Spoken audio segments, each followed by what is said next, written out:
More!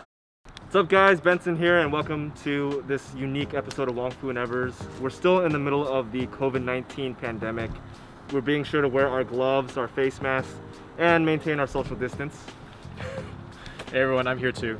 But the reason why we're making this video is because there's a huge shortage of PPE in America, and that stands for personal Protective equipment. Yep, basically masks, gloves, gowns, things that our doctors and healthcare workers on the front lines desperately need to protect themselves. What's really amazing is that there are a ton of nonprofit groups and volunteers that are banding together to source this equipment, distribute it to hospitals, and organize basically to help our healthcare workers.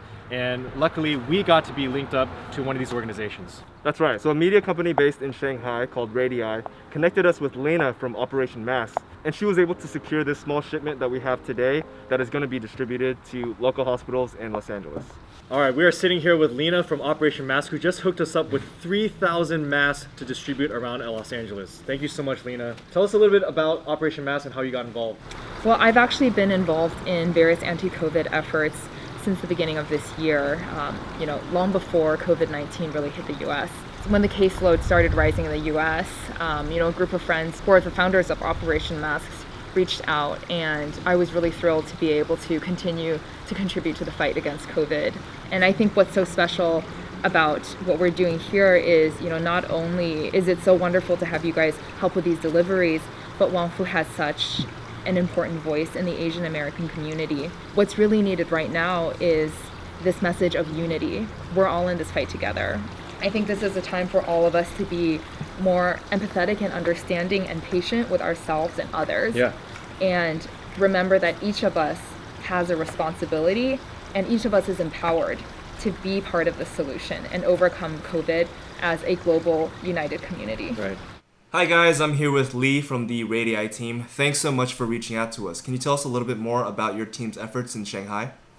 Hey Benson, thank you. So RADII focuses on capturing on-the-ground stories in China. We've been following Claire around over the last couple of weeks and really learning a lot about how these individuals are navigating this increasingly more difficult process of sending PPE from here to those who need it the most on the front line. Claire, who has been volunteering, securing and distributing medical supplies since really the earliest days of COVID in Wuhan, China. And we've linked up with her and asked her more questions about why this has been so difficult. Because we actually have to deal with a lot of things on both sides. First of all, there's the information gap, and then there's the language gap.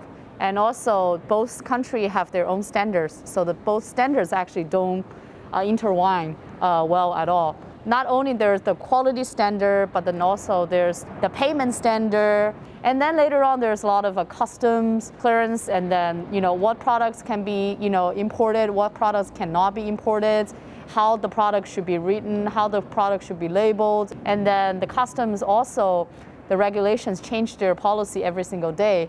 So we have just to cope with the policy change every day in order to make sure that everything actually turns into fully compliant, right? And then another issue is shipment and logistics. Both countries have very strict logistics import-export laws.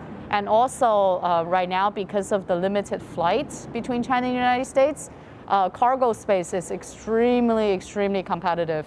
And then the price is going up like crazy.